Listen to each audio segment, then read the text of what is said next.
Hello, friends. Welcome back to the Test Those Breasts podcast. I am your host, Jamie Vaughn. I'm a retired teacher of 20 years and a breast cancer thriver turned staunch, unapologetic, loud supporter and advocate for others, bringing education and awareness through a myriad of medical experts, therapists, caregivers, and other survivors.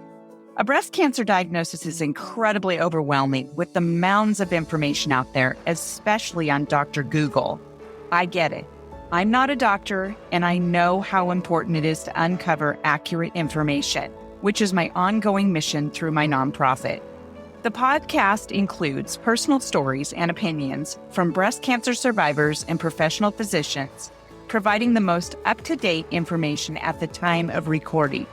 Evidence, research, and practices are always changing, so please check the date of the recording and always refer to your medical professionals for the most up-to-date information. I hope you find this podcast a source of inspiration and support from my guests. Their contact information is in the show notes, so please feel free to reach out to them. We have an enormous breast cancer community ready to support you in so many ways. Now let's listen to the next episode of Test Those Breasts. Hello, friends. Welcome back to this episode of Test Those Breasts. I am your host, Jamie Vaughn, and today I have a new friend named Caren Roblin on my show. And Caren and I were connected somehow on Facebook. We have a lot of mutual friends and all the things, and she lives in the area that I live in. And Caren is the owner of Kaya Fit Sierra, a women's fitness and nutrition program with 4 Reno Sparks locations, as well as digital marketing strategist and journalism instructor at the University of Nevada, Reno. And lost her mother to breast cancer as a child, and the experience dramatically shaped who she is today. A proponent of women's health, Caren advocates for early screenings and overall breast health education. She doesn't just talk the talk. She also walks the walk, sticking to her own recommended screening schedule, even when she does not have health insurance to help with costs. And that's a huge deal. Hello, Caren. How are you? Welcome to the show. Hello. So great to be here. Well, I'm excited because we do this on video too, and it goes on YouTube. So I'm excited for my audience to see your gorgeous purple hair. I just think it's so beautiful. I love the style and everything. So I'm just glad that we were able to connect because, you know, you have such a great story, much like a couple of other people. Like I interviewed Isha Casagrande a while back, and she is a local icon in our area, fitness stylist, women's stylist, and her mother also died of breast cancer. And so hearing the perspective of women whose mothers died of breast cancer and how that has shaped the trajectory of your life going forward, I think is really important to kind of bring to the surface for other people, because there's so many people in your very similar situation where, they have this memory of their mom only up to a certain point, and moving forward, that's really hard to kind of wrap your mind around because you don't have the memory moving forward. Isha herself surpassed how old her mother was when she had breast cancer. I'm not sure if that's the case with you too, but it was a really interesting pivotal point for her in her life, thinking to herself, wow, I'm the age of my mother right now of when she died of breast cancer. And that's really interesting. So I'm just really glad that you're here to talk about your story. So one of the questions I would love to ask for you to share with our audience is, who was Caren before her mom's breast cancer diagnosis? And how did your perspective of your mom change during the diagnosis? Sure. So, before my mom was diagnosed, we'd always been just me and her. She was a single mom. I'm an only child. And, we frequently moved back and forth between San Diego and Las Vegas. I was born in New Jersey, actually, Inglewood. She was working in New York at one point. But it really was just me and her against the world. But she also was very, very protective and sheltered me in a lot of ways, very much spoiled me. If we lived in an apartment or a townhome or whatever that looked like, I was the one who was given the master bedroom, or the master suite. And that seems a little crazy now, but at the time it just wasn't even, that was just normal. I didn't know that there was any other way that anyone really went about giving away the master suite. I was very spoiled. The world really did revolve around me, promoting my success in school, making sure that I was academically sound, making sure I had the best grades, going to public school, but also kind of mixing in some private school years as well. And once she was diagnosed, kind of came paired with some other injuries. She had fallen and had badly fractured her knee, and ultimately realized later that her back was also injured. And it really took her from being this like powerhouse in my life to being someone that I mostly had to care for in a lot of ways, or at least be concerned about. And that really started around the age of 10 or so, as far as the injuries and needing to step up as a help in the household for her. Right. And you mentioned, this idea that your childhood was like the tale of two childhoods.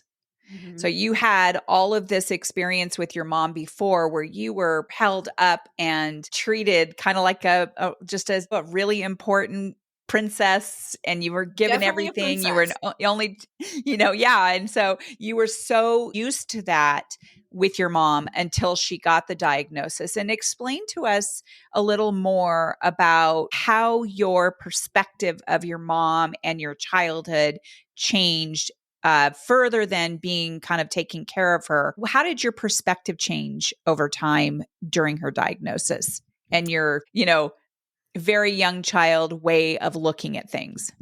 Yeah, I mean, a big part of the diagnosis was that it was very much downplayed for me. So I very much fought as a child to still kind of live my life and think about myself. And obviously I loved my mom, so I would help, when I was asked to, and do things for her. And that was how I would show my love as well. But she was terminal as soon as she was diagnosed. Her screenings were not consistent. Her body was in a weakened state from the fall that she had taken. She was only in her 40s, but it's not like she was, super advanced age, like where one fall can take you out forever.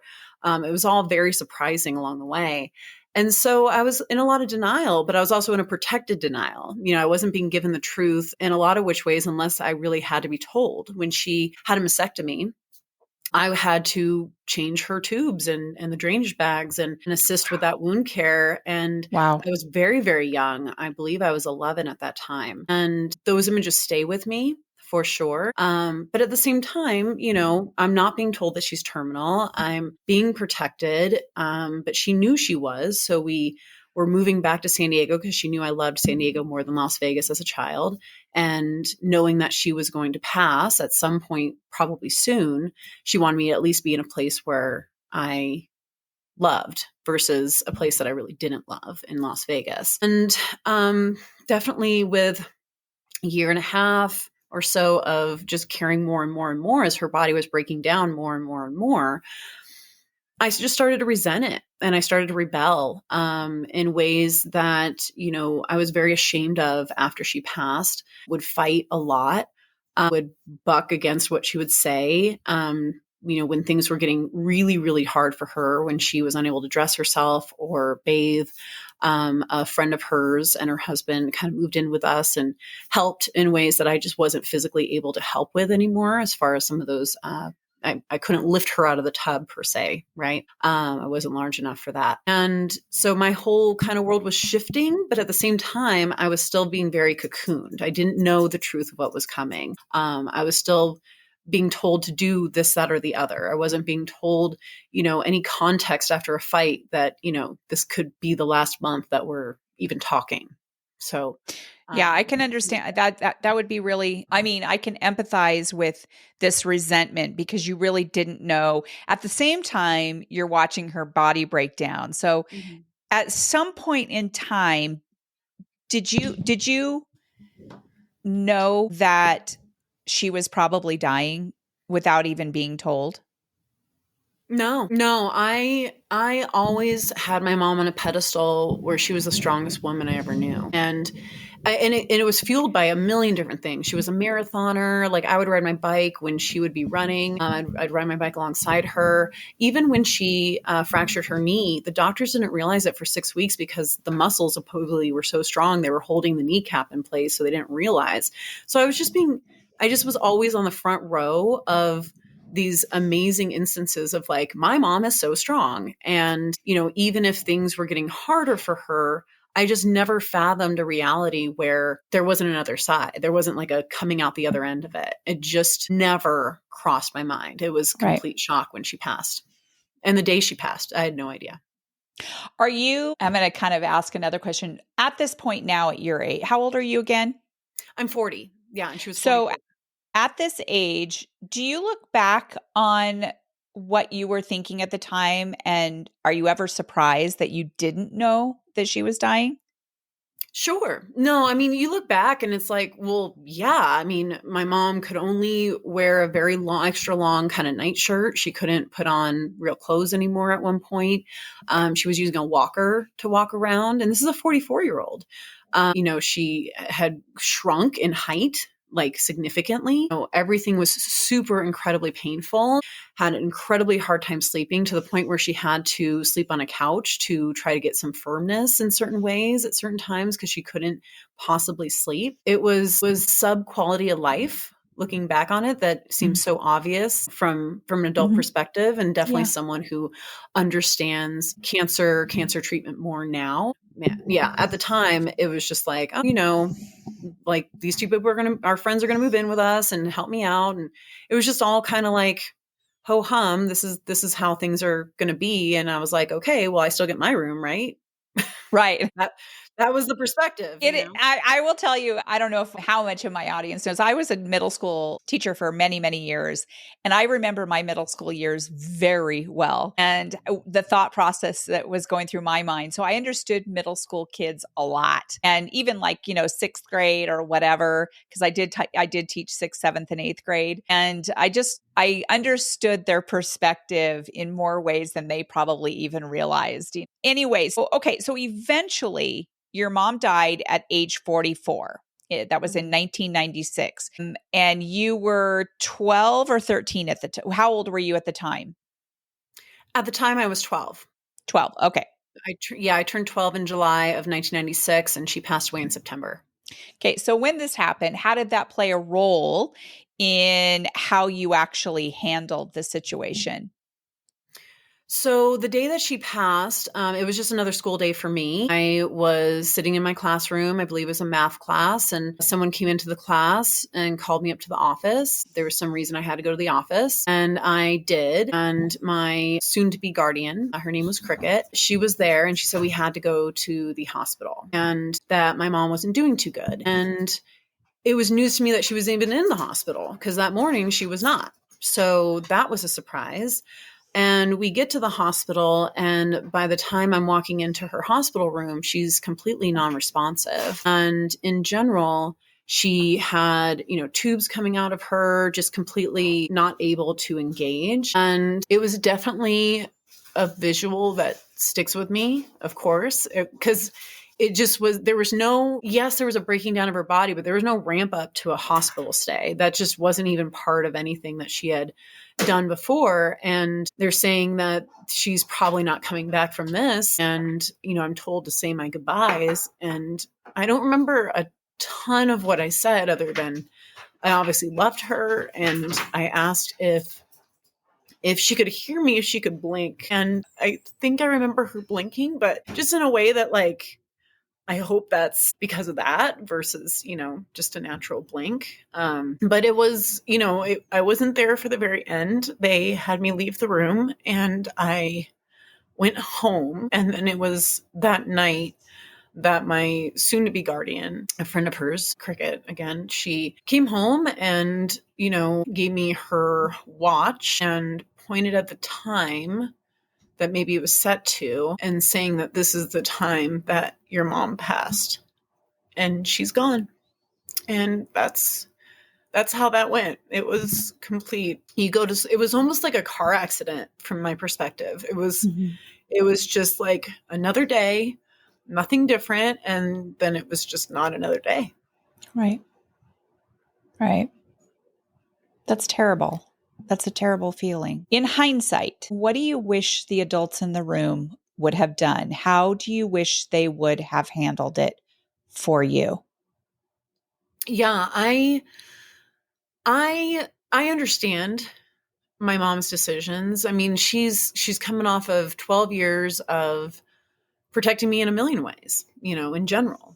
She never brought anyone she may have been dating or not. I never saw anyone, it's just, there was just all these things that were just for my protection. And for her to suddenly veer off that course with her diagnosis, that would be a little bit uncharacteristic for her, for sure. But, I was 10, 11, 12 as this was happening. I wasn't 3 or 4 or 5. It's just a different developmental stage. And, whether in hindsight, of course, but I absolutely would have needed and wanted and respected being let in, at least to the degree of knowing that this isn't just a phase or a thing that we're having to go through and there's light at the end of the tunnel. If we know there's no light at the end of the tunnel, I wanted to know that. I absolutely wanted to know that. I don't hold any grudges over anyone who made those decisions on my behalf, but ultimately my behavior toward her and rebelling and fighting and arguing and the stress I was causing her, it caused me so much grief that it was almost equal to the loss itself right after her death. And that could have been spared. I could have curtailed my behavior in a way, or at least relished the moments that I had with her. I could have gone a different path than how her final months really went. And I just wasn't given that opportunity. And I think at that age, there's a way to, every child's different, but there is a way to communicate what needs to be communicated so that the next day after a passing, or the next month, or the next year, or the next several years, that this child isn't growing up with massive, deep-seated regret and guilt and remorse over something that is out of their control, giving them some control on how they could have behaved during the last months. Yeah. So your processing started very quickly in that around age 13, you wrote an essay, a kind of an essay, whatever the kind of writing it was. And it was called My Mom Was Dying and I Didn't Do Anything. And it's now actually in a book. It's from like 1999, Ophelia Speaks, and it's on Amazon. And I actually found it. Can you share a little bit about what that means to you? The just being published in the book in general? And even going through the process of writing that.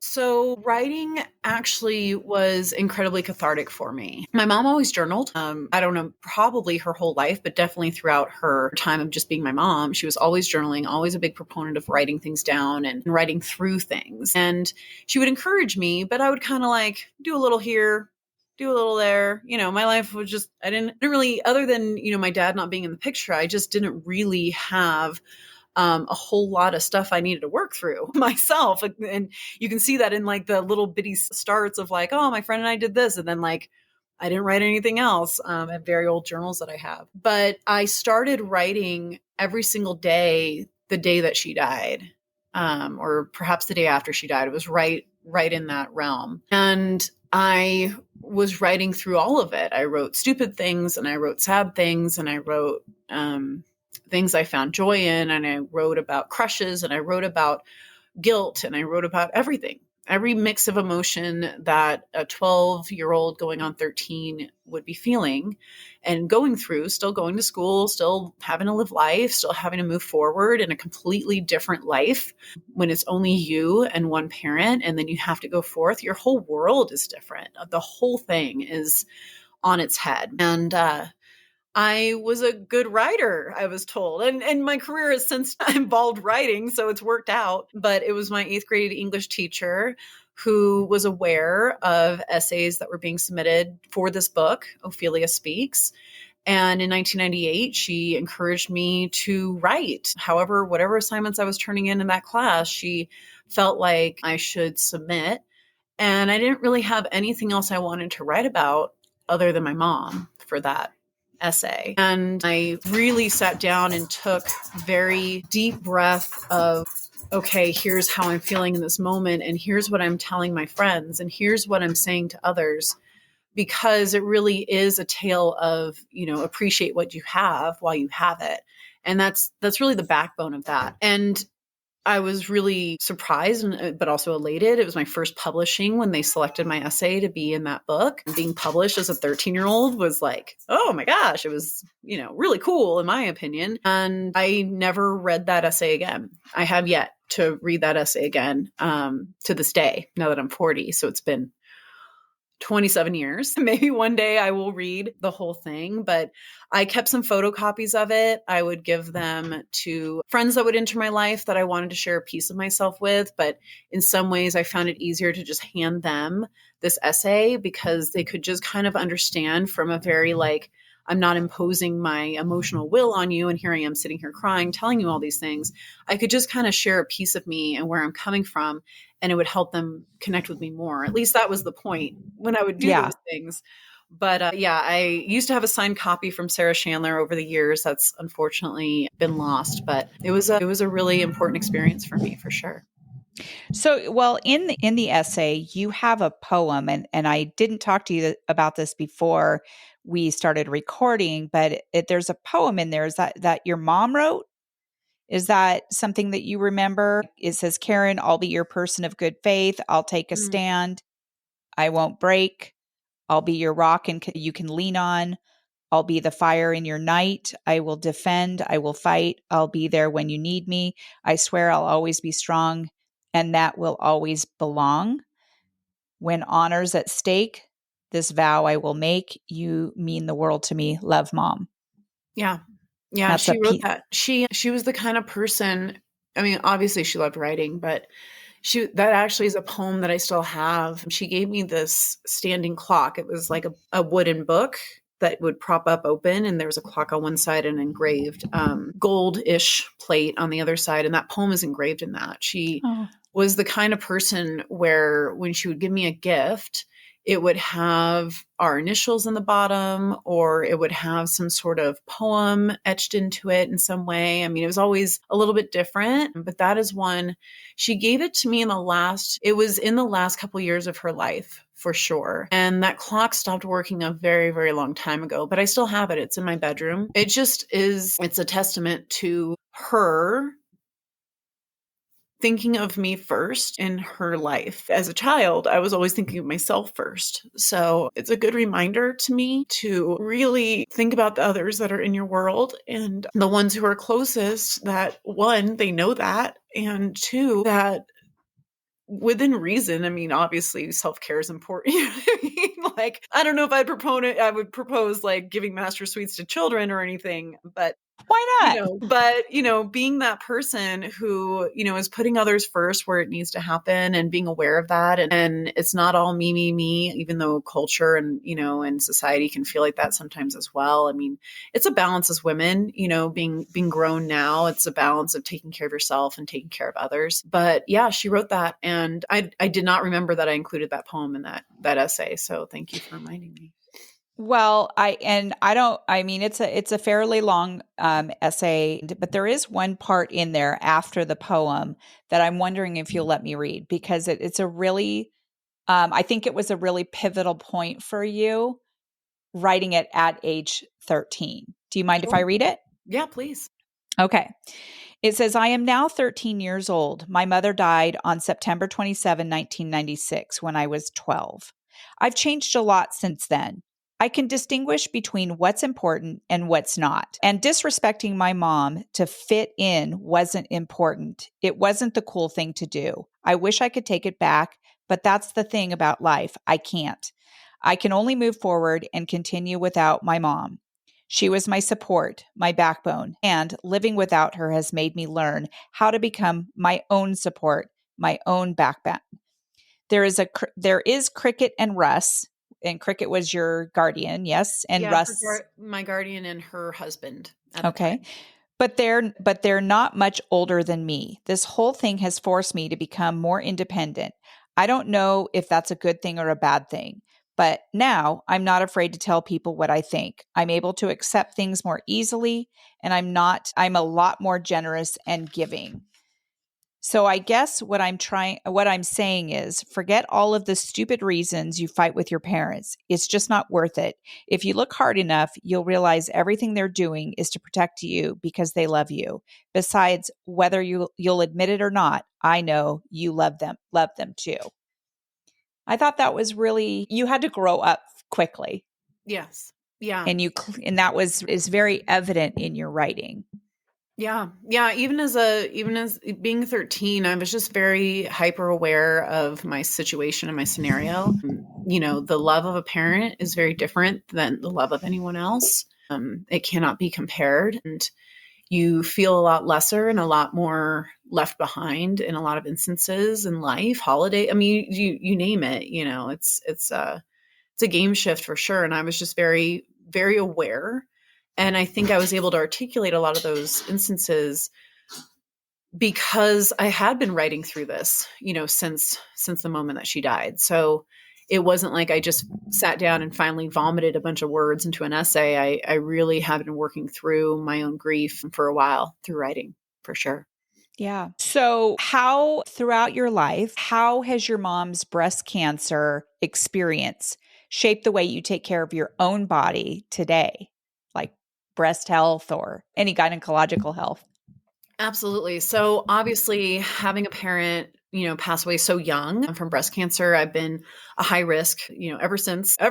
And so I had to start OBGYN visits, earlier, my annual exams earlier. Mammograms started for me when I was 30.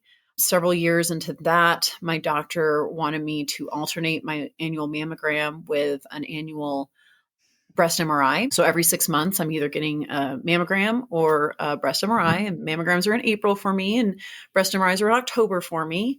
But it's always my doctor who I've been with for since 2006 or 2007. She's just very aware of my history, and it's always, better safe than sorry. And she's really gone through my 20s with me and, into my 30s, and now I've turned 40. And even when anything seemed even just slightly amiss, even when my breast tissue was too dense for like a mammogram in my 20s, she would have me go get an ultrasound just to be super sure. So what we've been doing since and in general has just been building a very lengthy, could probably fill a binder at some point, screening history, so that as soon as anything starts to develop in any way, we can catch it basically within 6 months at this point. I mean, literally, it's every 6 months there's a new screening for them to review. So far, I've been in the clear. I never want to jinx that, but so far, it is a matter of building that history so that if something does come around, that we catch it.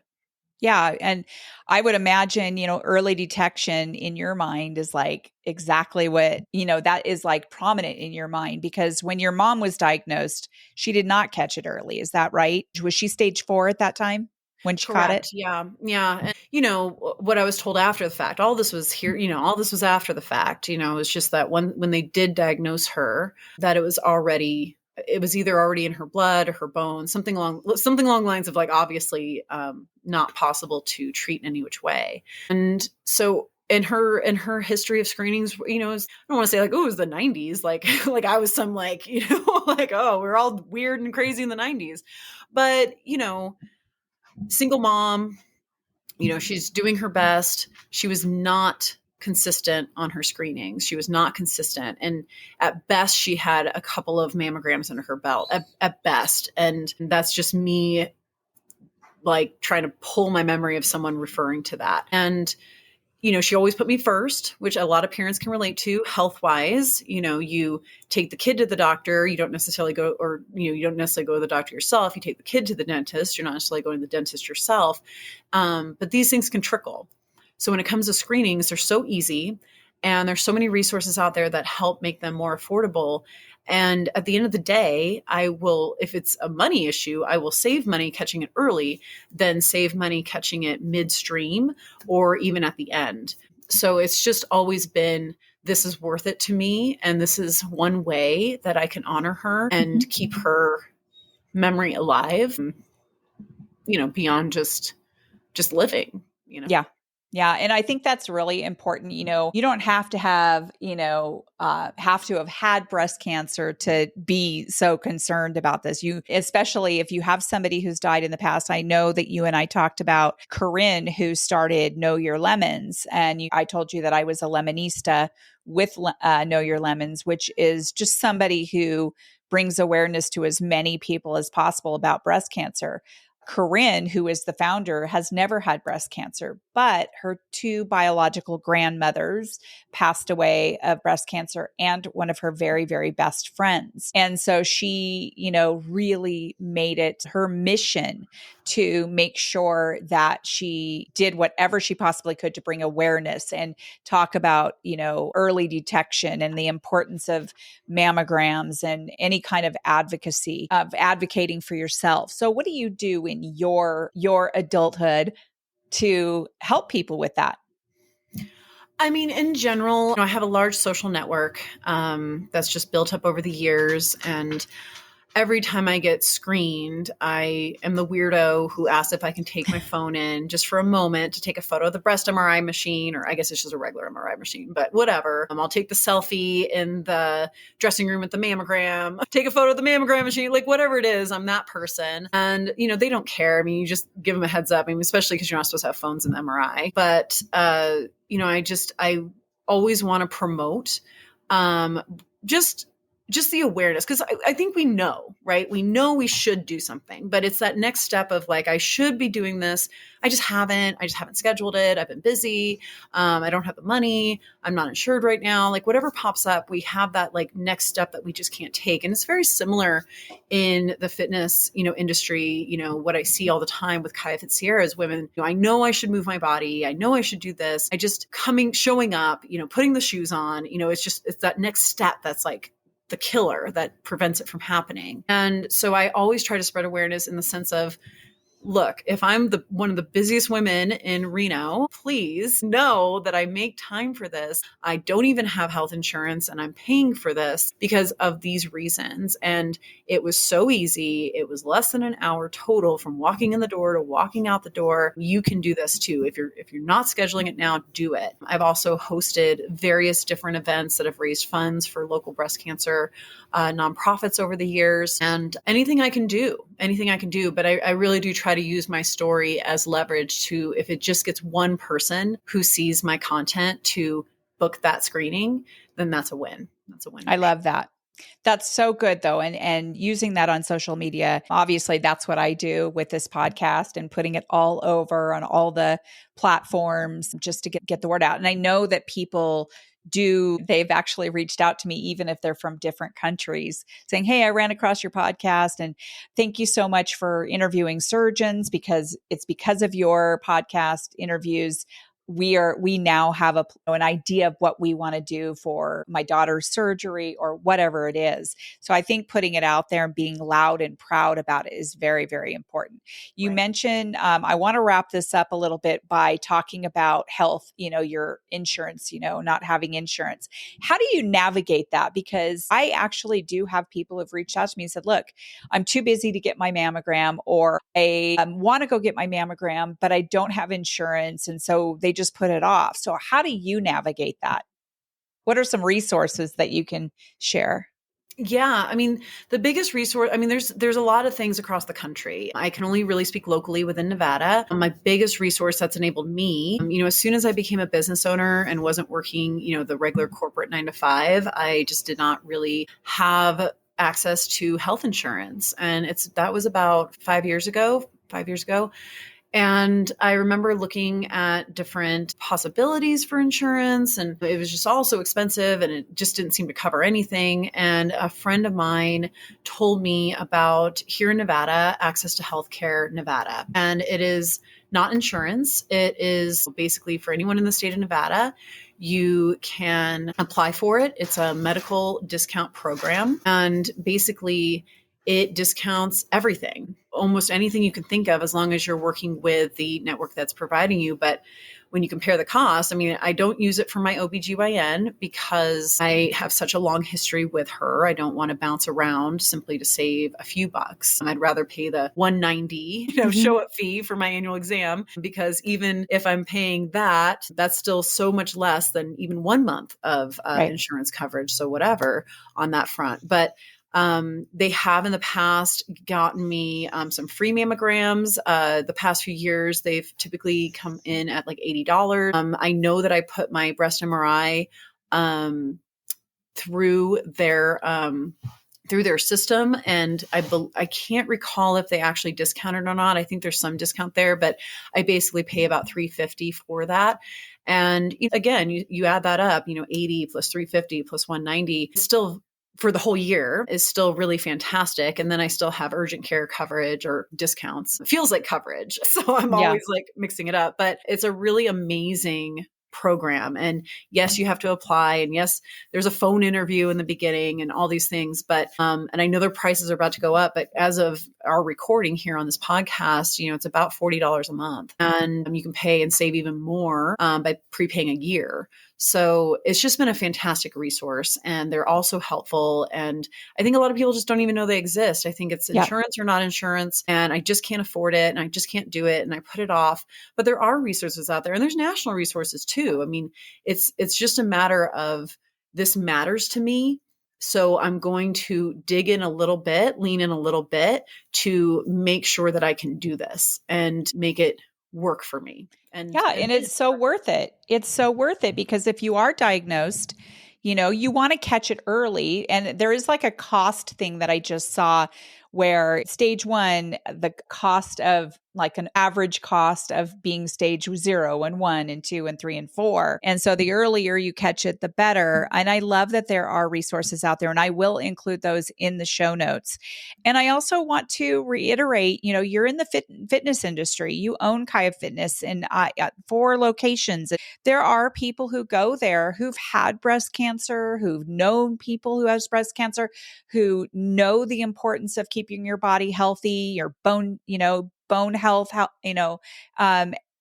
as healthy as possible. So I know that I was very healthy when I got breast cancer, and people were very surprised, and come to find out, healthy people can get breast cancer. But the important part is that the healthier you are, the better, and you are able to move through cancer treatments and all of that. It's not easy, but it's certainly a whole heck of a lot easier than if you are unhealthy. So I think it's great that you are so involved in fitness, and that you've done, fundraisers for, breast cancer or whatever nonprofits out there. And I am actually trying to build my nonprofit as much as I can to get enough funds that when people apply for funds from me, that they might be able to take some of that and go get a mammogram, or help them with their surgery, or get a wig or something like that, whatever they need for their journey. So I always, appreciate donations from my audience and the public and things like that. So I just thank you for what you do. And I really appreciate your sharing this deep, really emotional story. I know that you said that you have not read that essay in 27 years, and I'm going to read, through the rest of it, just to kind of absorb who you are and who you were. And I just appreciate your opening up and being vulnerable with me and our audience. Oh, I really appreciate it. I think one of the things that, we'll probably come to is eventually reading that essay for sure. Everything comes in time when you feel ready for it. Mm-hmm. It's a little different when it's me who wrote it and it's me who's reading it. Kind of similar to like when there's an on-demand workout, I don't take my own. It's a little funky. I don't want to be turned on by myself. It's a little weird. Breast cancer, it's something that any cancer, any health ailment, it really can turn someone's world upside down. And it's not just the patient, it's the whole family. It's, the spouse, it's the children. And there is no guidebook, blueprint on exactly how to navigate those relationships and how these things should go. What we knew about things back in the 90s is so like a fraction of everything that we know, and the types of treatments and things that exist now, the conversations surrounding things now. It was so much more hush hush back then as well. And I think at the end of the day, really choosing where it feels good and right to be transparent with those you care about the most if you're undergoing a diagnosis, because at the very least, you should not feel alone. I think that's really key. For really the most part of my mom's battle with breast cancer, she isolated herself to feel alone by not sharing that with me and not sharing it with many people. And that can still happen to this day. So if there's a word of encouragement, from a child who has lost someone to breast cancer and was kept in the dark, anything that can be shared and given that sense of empowerment to that child to really help that person not feel alone, that is something that they can absolutely take with them for the rest of their life, no matter how that diagnosis turns out. If it is terminal, obviously there's a lot of emotions going on there and what you should say or not. But no matter what happens, we're all going to pass one way or another at some point. And at the very least, we should always empower the ones we care about the most to have only the best memories, the most empowering memories of, I was able to do this and I was able to say these things. I was able to appreciate the time. I was able maybe to video more, take more photos or simple things. And It all adds up.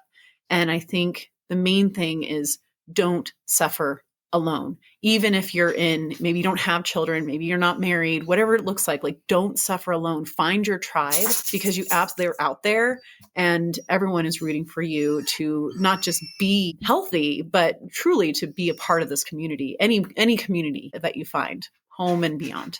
That's fantastic. Well, I actually, in the show notes, I do have Kai Fitness, all of your social media, how to reach you and all of that. So if you're in the Reno Sparks area and you're looking for a fitness program, I would highly recommend you reach out and check out what that's out there for Kaya Fitness. And I've heard so many good things anyway. So good. And I've known it's been around for a long time and stuff like that. Now, okay, but even more importantly, can I see your dog?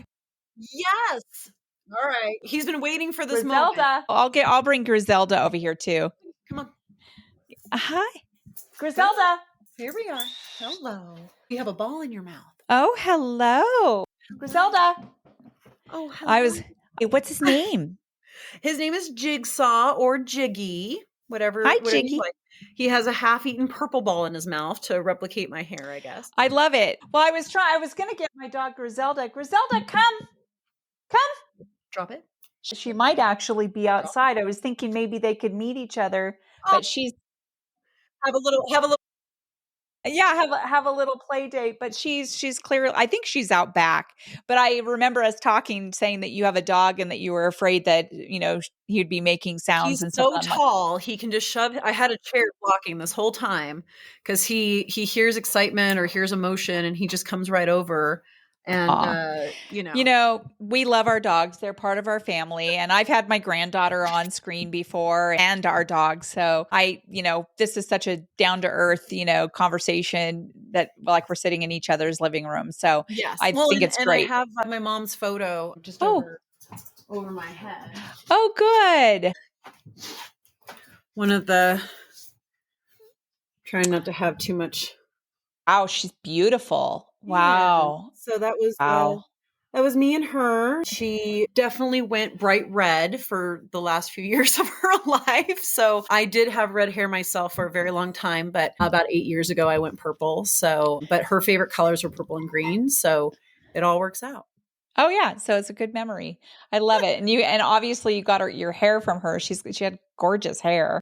It worked out. She used to take me to the hairstylist so they could match her blonde to my natural blonde. Love it. But I'm 99% sure that is not my hair color anymore. I'm sure it's very different blonde at this point, not as sexy. Well, it's amazing how mine came back. I lost all my hair and I always had long blonde hair for forever. And then it grew back really dark and curly. And then I did put some highlights in it, but I don't think that these are necessarily them right here.